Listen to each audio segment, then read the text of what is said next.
Bonjour tout le monde, c'est toujours Alec avec vous. Donc on va continuer aujourd'hui notre dernier cours. Juste pour récapituler, durant ces derniers cours, on a vu comment créer un projet. On a vu aussi comment créer des applications, plusieurs types d'applications. On a vu aussi comment mettre toutes ces applications en symbiose à travers un menu.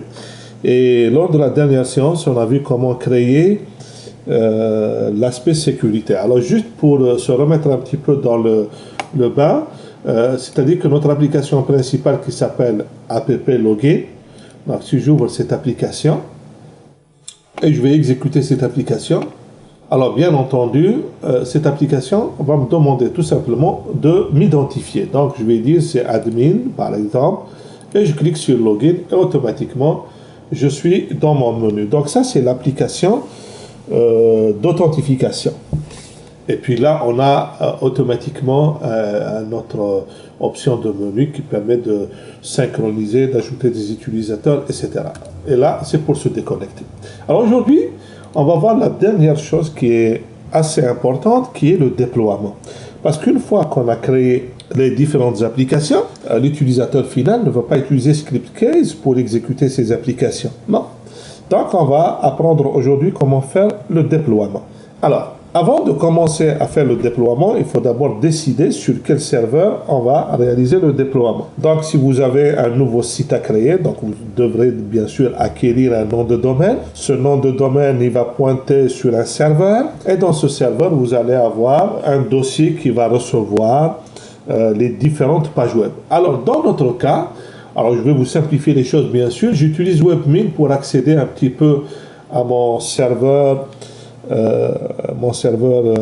Linux, ok. Et là, avec le file manager ou le gestionnaire de fichiers, je suis allé dans le répertoire www, ok.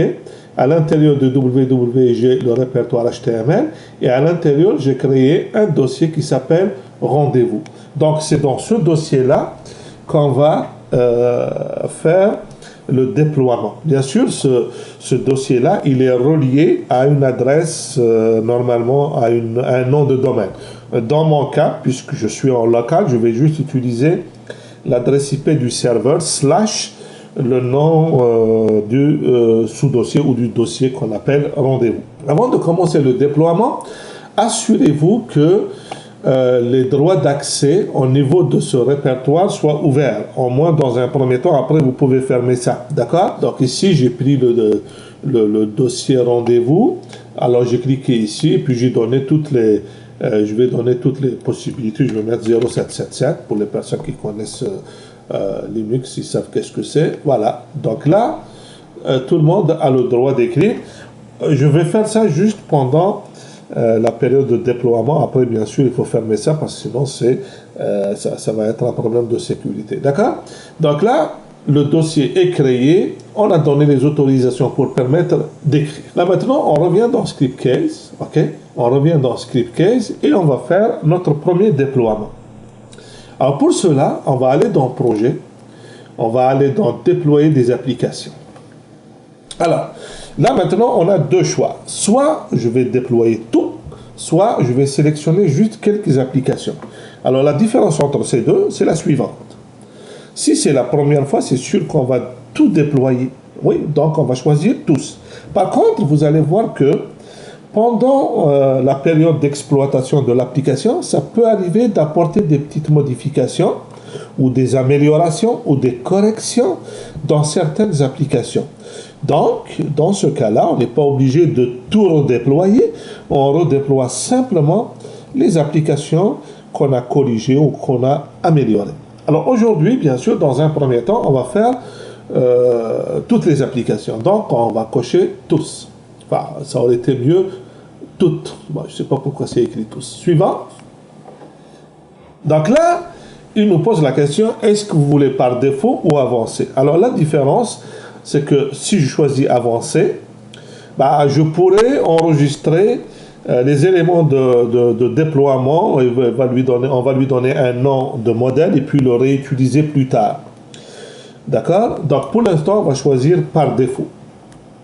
Suivant. Donc là, il y a deux questions très importantes. La première, c'est déployer les bibliothèques communes. La deuxième, c'est déployer les fichiers CSS, boutons, images, messages. Alors, c'est sûr que la première fois, quand on fait le déploiement, il faut cocher ces deux cases. Pourquoi? D'abord, la première case, c'est pour déployer toutes les bibliothèques de Scriptcase. Parce que sans ces bibliothèques-là, ça ne peut pas fonctionner. Mais ça, on le fait une seule fois. On n'est pas obligé de le refaire à chaque fois. Donc, on le fait la première fois. Mais dans les prochaines mises à jour ou déploiement d'applications améliorées, on n'est pas obligé de déployer les bibliothèques communes. D'autant plus, ça prend un certain temps. Parce que les bibliothèques, elles sont pas mal... c'est des grands fichiers, d'accord? Alors, bien sûr, je vous recommanderais, par exemple, de redéployer les bibliothèques si jamais vous changez de version de Scriptcase. Vous passez de la version 7 à 8 ou de 8 à 9 parce que les bibliothèques ont été modifiées, donc il vaut mieux les mettre à jour. Le deuxième, c'est déployer les fichiers communs. Ça veut dire que si, par exemple, l'amélioration que vous avez apportée à une application ou deux ne touche pas les feuilles de style CSS, vous n'avez pas rajouté de nouveaux boutons, vous n'avez pas créé de nouveaux boutons, vous n'avez pas ajouté des images ou des messages quelconques, dans ce cas, vous n'êtes pas obligé de cocher cette case. D'accord? Donc, pour l'instant, on va les cocher. Deuxième chose à faire, il faut choisir quelle est l'application qui va s'exécuter en premier quand on se connecte sur le site. Alors, dans notre cas, c'est app login. Oui, parce qu'il faudrait qu'il demande le nom de... enfin, l'authentification, le nom d'utilisateur et le mot de passe. Alors, maintenant, on va cliquer sur Suivant. Là, maintenant, on a plusieurs façons de déployer. Alors, la première, c'est créer un fichier zip, c'est-à-dire un fichier contracté. Ce fichier-là, une fois qu'on l'a créé, on va le copier dans le serveur cible. Donc là, on va choisir le premier. On va prendre le premier cas. Donc, créer le fichier zip. On clique sur Suivant et on attend. Donc là, il va prendre toutes les applications. Alors, juste, il y a un petit problème. Je vais voir c'est quoi le petit problème. Oups. Alors, OK. On va refaire. OK. Ouvrir l'application, ouvrir un projet. Plutôt aller dans déployer application. On va le refaire. Oui, c'est carrément déconnecté. Alors, on va le refaire. On va voir c'est quoi le problème.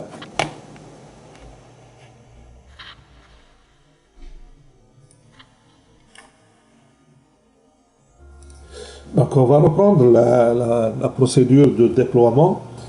En fait, j'avais un petit problème, c'est qu'il n'y a pas assez d'espace disque. C'est juste pour vous dire que le déploiement va générer un gros fichier zippé. OK? Donc, il faut faire très attention. On reprend la procédure. Donc, on va aller dans Projet. On va aller dans Déployer les applications. On va dire toutes les applications. On va faire par défaut. On va cocher les deux cases, puis on va choisir l'application de départ. Suivant. Là, maintenant, on va dire que c'est un fichier zip. On clique sur Suivant. Voilà. Donc là, Scriptcase va générer un fichier zippé. D'accord? Alors, on va juste attendre un petit moment. Ça prend un certain temps. Donc, c'est pour ça que dans les déploiements futurs, quand vous faites des améliorations des applications, vous n'êtes pas obligé de cocher la case « Déployer les bibliothèques ». Il faut juste cocher les autres et faire le déploiement juste des applications que nous avons améliorées ou corrigées ou modifiées. Alors, une fois que le fichier zippé est généré, on va le télécharger. Et bien entendu, on peut aller le copier dans le serveur cible, soit en utilisant FTP ou un autre moyen. Et puis, une fois qu'il est arrivé sur ce serveur, il faut le dézipper dans le même répertoire. D'accord? Parce que le déploiement va créer plusieurs répertoires, principalement un répertoire par application. Mais à l'intérieur de chaque répertoire, il va y avoir des sous-répertoires. Je vais vous donner tantôt l'ensemble des répertoires qui sont créés. Alors, on attend juste qu'il termine. Donc, vous voyez, ça prend un certain temps. Alors, en attendant qu'il fasse ça, vous voyez ici, j'ai ici, donc, dans var, dans HTML, où est-ce qu'il est, dans www, dans HTML, j'ai ici le dossier rendez-vous. Donc, dans ce dossier rendez-vous, attends, je vais juste le vider. Bon, je vais le supprimer parce que je l'ai créé auparavant. Donc, je vais cocher ça, je vais le supprimer. OK? Et je vais en créer un autre. On va l'appeler donc rendez-vous. OK? Rendez-vous. Create. Voilà. Donc, il est là. On va juste changer les propriétés, les permissions pour qu'on puisse y écrire. Voilà, c'est ça. Changer. Donc là, si je rentre dans ce dossier, il n'y a rien pour l'instant. Donc, il faut trouver le moyen d'uploader ou de copier le fichier zip ici et puis le dézipper. D'accord? Alors, on va voir s'il a terminé ça. Il a terminé. Donc, le fichier, il s'appelle rendez-vous 2017-09-14. Donc, il vous donne l'heure à laquelle il a été créé. Là, donc, si vous cliquez dessus, vous allez le télécharger. Et si vous regardez un peu plus bas, il va vous donner la liste de toutes les opérations qui se sont faites pendant cette opération. Donc, il vous donne le nombre de secondes qu'il a mis pour générer tab rendez-vous, mon calendrier, etc. Et même quand il a fait zipper tous ces fichiers-là dans un fichier zip, ça lui a pris 64 secondes. Et pour les bibliothèques communes, ça lui a pris 15 secondes, etc., etc. Donc, l'objectif maintenant, c'est de prendre ce fichier et le copier dans le dossier rendez-vous, d'accord? Une fois arrivé sur place, il faut le dézipper. On ne va pas faire cette opération puisqu'il y a un moyen d'aller plus vite, ok? Mais pour les personnes qui connaissent bien l'Unix, ça ne pose aucun problème. Vous le copiez, vous le dézippez, et là, il va recréer les dossiers correspondants. Donc ça, c'est la première méthode. Maintenant, on va passer à la deuxième méthode. Toujours dans le déploiement, tous, par défaut, on coche tout, puis on va prendre le app login suivant. Alors, bien sûr, on peut utiliser des fichiers zip, mais on peut aussi créer des fichiers tar.gz. Le principe, c'est le même. Hein. Ce sont des fichiers zippés, comprimés, mais avec des méthodes différentes. Donc, on ne va pas faire autre chose. Le deuxième cas, c'est que je déploie directement dans le répertoire. Ça veut dire que je ne passe pas par un fichier intermédiaire zippé ou par une liaison FTP ou autre chose. Mais bien sûr, on ne peut faire ça que si j'ai accès directement au dossier de déploiement. Alors, dans notre cas, justement, nous avons accès. Parce qu'en réalité, je fais le déploiement dans le même serveur. C'est-à-dire le serveur où je fais la production, c'est le même serveur où je fais le déploiement. Donc, je coche déployer dans un répertoire du serveur et là je vais mettre le chemin. Donc le chemin, vous vous rappelez, il est dans var, dans www, dans HTML et dans rendez-vous. D'accord? Donc là on va cliquer sur suivant. Et là, vous voyez, il fait à peu près la même chose. Ça veut dire qu'il va créer les versions de déploiement des différentes applications, des bibliothèques, des feuilles de style, des images, etc. Et il va charger ça directement dans le dossier qu'on a créé auparavant. C'est exactement la même chose si on avait fait ça par l'intermédiaire d'un fichier zippé. La seule différence, c'est que dans le cas du fichier zippé, on crée un fichier, on le télécharge, puis on le copie dans le serveur cible et on le dézippe pour recréer. Si maintenant je reviens dans mon webme, je vais aller dans rendez-vous. Et voilà, vous voyez, il a créé tous ces dossiers, c'est beaucoup, oui. Alors, chaque dossier ici correspond à une application. Vous remarquerez ici, il y a un dossier qui s'appelle lib. Lib, ce sont toutes les bibliothèques dont j'ai parlé, par exemple des bibliothèques qui permettent de valider certaines choses, etc., etc. D'accord? Alors, je reviens toujours dans rendez-vous. Est-ce qu'il a terminé? Oui, il a terminé. Donc, vous voyez, il fait la même chose. La seule différence, c'est qu'ici, il n'a pas zippé. Le résultat, c'est exactement la même chose. Alors maintenant, ça y est, on a copié. On a copié. Est-ce qu'on est capable d'utiliser notre application? On va voir. Alors, je vais mettre ici l'adresse 192.168.2.22. Alors, mon serveur, il écoute sur le port 88 / rendez-vous. D'accord? Entrée. Alors, vous voyez qu'est-ce qui se passe maintenant? C'est que, une fois que j'ai copié ou j'ai déployé toutes les applications, les bibliothèques, les feuilles de style, je vais aller me connecter sur le serveur en tant qu'utilisateur final. Donc, vous voyez ici, j'ai mis l'adresse de mon serveur local qui écoute sur le port 88, mais dans la réalité des choses, ça serait tout simplement un nom de domaine, hein, www.rendez-vous.com par exemple, et ça va être directement lié au serveur et au dossier rendez-vous. Donc là, quand je lance, vous voyez, il a automatiquement lancé l'application app login. Pourquoi? Eh bien parce qu'on a décidé lors du déploiement que app login, c'est l'application qui sera engagée ou exécutée en premier. Parfait. Là maintenant, il y a une question. Parce qu'en fait, quand on fait le déploiement, on ne fait pas le déploiement de la base de données. La base de données doit être déployée différemment. Ça veut dire que normalement, avant de faire cette opération de déploiement, j'aurais créé sur le serveur cible la base de données.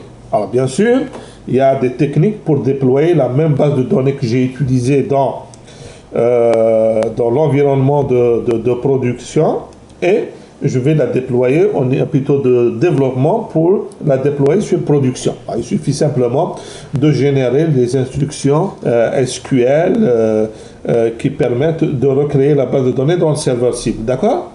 Ici, nous sommes dans le même serveur, donc je vais utiliser la même base de données. Donc, je n'ai pas besoin de créer une autre base de données. Bien sûr, la version de déploiement ne le sait pas et je dois lui montrer ce chemin.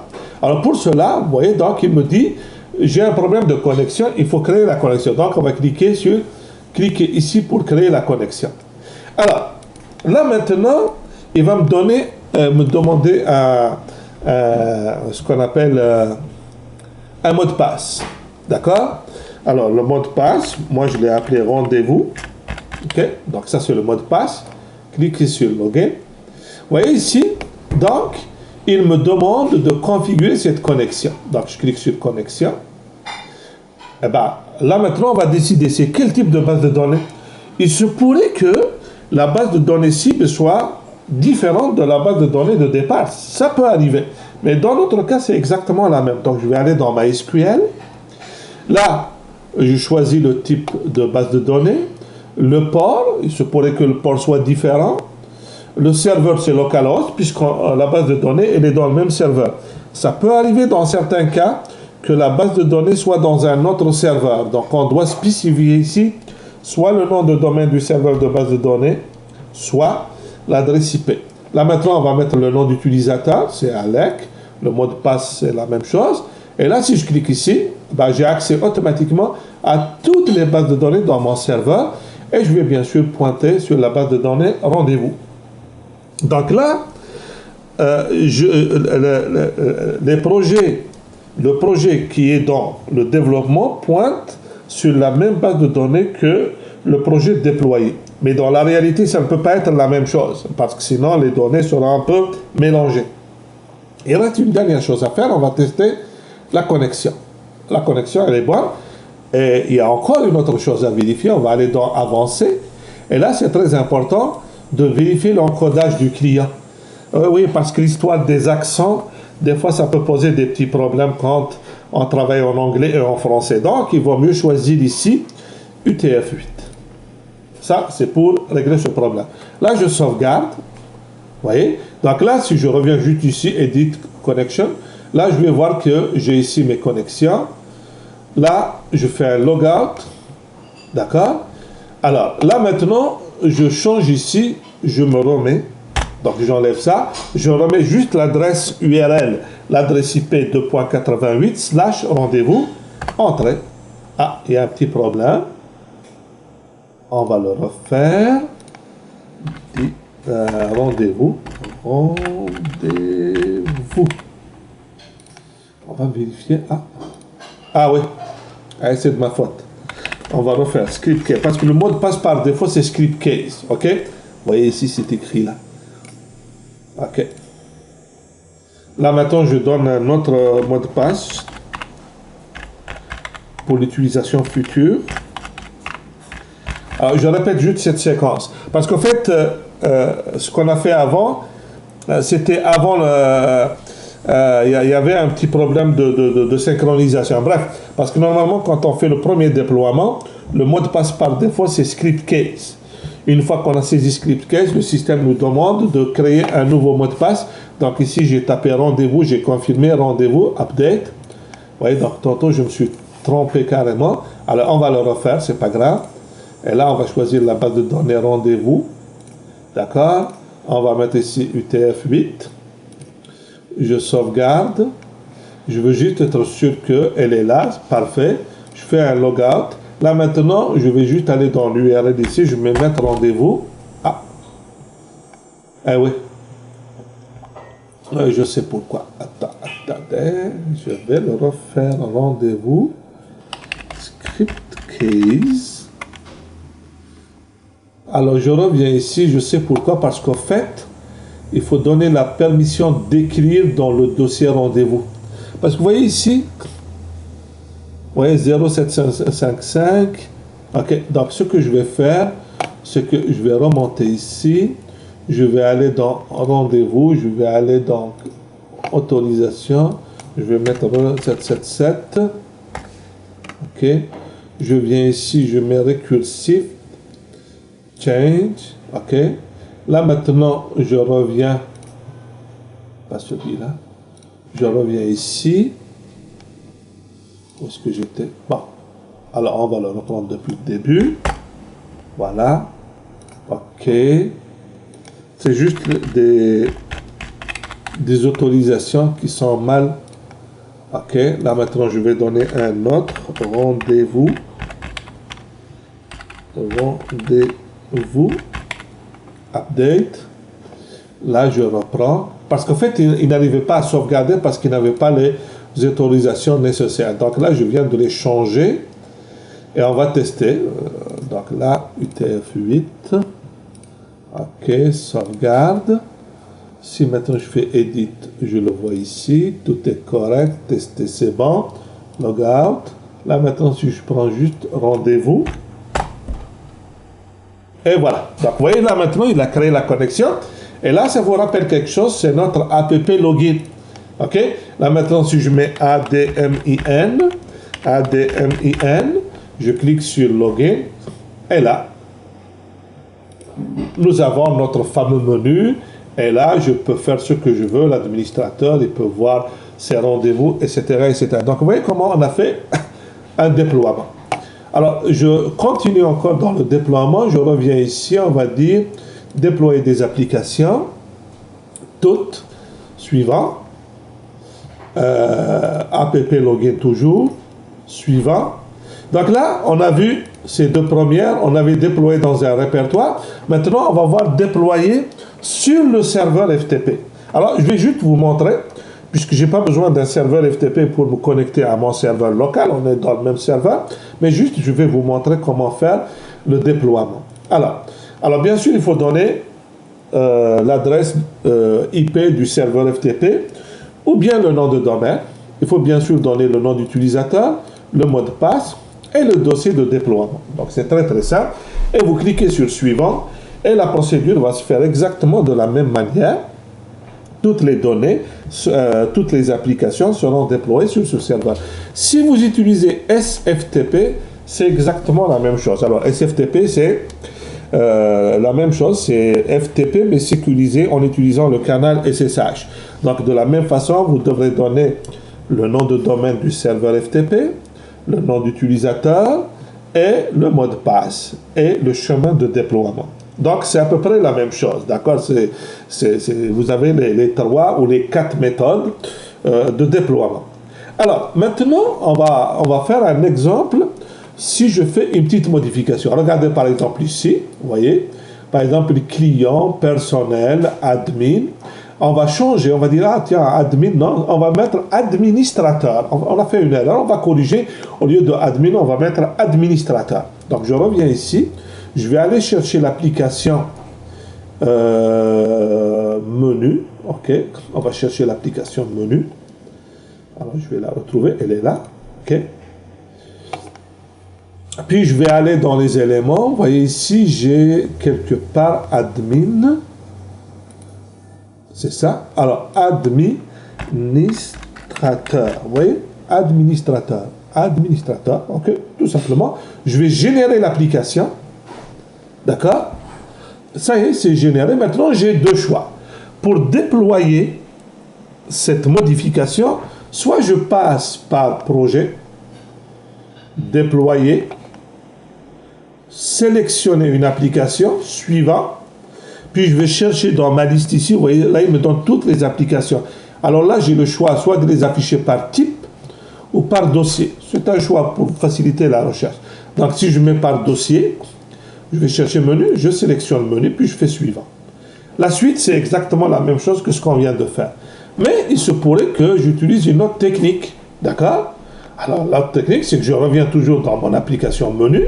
Après avoir généré le source, ben, je décide de déployer cette application. Alors, au lieu de passer par projet déploiement, j'ai ici déployer. Vous voyez ici, j'ai déployé dans le menu. Je clique sur déployer. Et là, je n'ai pas besoin de choisir ou de sélectionner l'application. C'est déjà fait. Suivant. Là, maintenant, est-ce que j'ai besoin de déployer les bibliothèques? Non. Est-ce que les CSS? Non plus. Je n'ai pas besoin. Est-ce que je dois choisir une application? Non, puisque je ne la modifie pas. Si c'était app login, oui. Or, ce n'est pas app login, donc je n'ai pas à choisir. Suivant. Là, maintenant, je vais dire, je vais déployer dans un dossier. Je vais choisir mon dossier, c'est celui-là. Suivant. Et voilà. C'est terminé. Si je reviens maintenant dans mon application ici, je vais juste faire actualiser. Et voilà. Donc, vous voyez, maintenant, j'ai ici administrateur au lieu de admin. Donc, vous voyez à quel point c'est assez facile de faire la modification, la correction d'une application et le déploiement. Alors, bien entendu, ici, par exemple, j'apporte des modifications au niveau des feuilles de style. OK? Au niveau de mes, par exemple, vous venez ici, vous voyez ici dans menu, j'utilise Android Blue, d'accord? Si maintenant je change, j'utilise un autre, Mac Blue par exemple, voilà, je change, j'ai décidé de changer Mac Blue, d'accord? Donc là, si je fais générer l'application, donc je viens de générer l'application, si je l'exécute en local, juste pour voir le résultat, vous voyez, donc là, ça a changé, le menu a changé, il est plus beau d'ailleurs que l'autre. Maintenant, je vais la déployer. Je vais la déployer, suivant. Je ne vais pas cocher ces deux-là, suivant. Je vais pas aller déployer directement dans le répertoire, ok, suivant. Là, maintenant, il a terminé le déploiement, je reviens dans mon menu, je vais juste faire actualiser.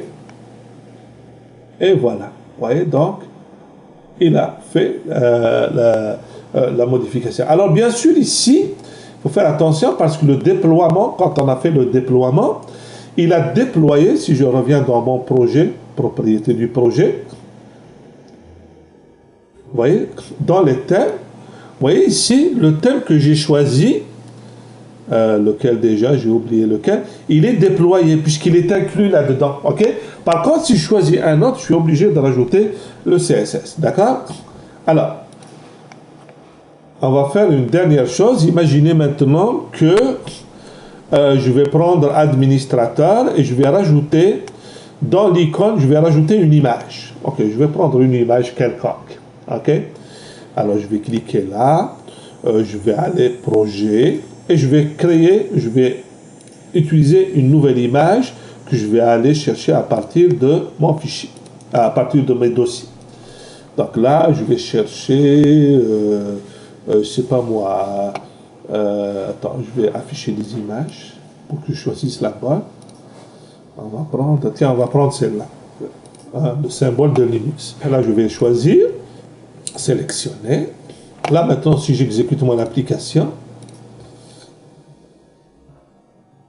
Voilà, vous voyez, donc là maintenant il a rajouté une image. C'est pas très beau, mais c'est juste à titre indicatif. Ok? Alors maintenant, si je fais le déploiement suivant,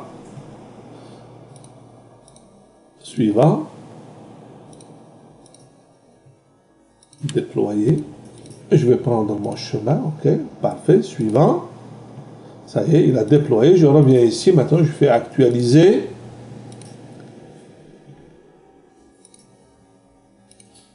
On ne voit pas l'image. Et oui, on ne voit pas l'image parce que l'image n'a pas été déployée. Pour que je puisse voir l'image, il faut faire déployer, suivant, je décoche la première, mais la deuxième, je dois la laisser. Pourquoi? Parce que les images, pour les déployer, il faut cocher la deuxième. OK? Donc la suivante, je déploie dans un répertoire. Suivant. Là, je reviens ici. Et voilà, mon image est arrivée. Donc, vous voyez un petit peu la différence quand on coche les cases et quand on ne les coche pas. En ce qui concerne les bibliothèques, moi, je vous conseille de la cocher simplement s'il y a une grosse mise à jour au niveau de Scriptcase ou bien vous passez carrément d'une version à une autre. Voilà donc on arrive à la fin de ce cours. Je vous remercie pour votre attention. J'espère que vous avez appris beaucoup de choses, que vous êtes assez familier maintenant avec Scriptcase. Et je redis un petit peu ce que j'ai dit au début. Donc, l'environnement Scriptcase est un outil très intéressant pour développer des applications très rapidement. Et c'est un environnement sûr. Et merci beaucoup pour votre attention. Et peut-être on va se donner rendez-vous pour la séance de questions-réponses. Et n'oubliez pas de m'envoyer vos questions et ça me fera plaisir de vous répondre dans les plus brefs délais. Je vous remercie et puis à la prochaine.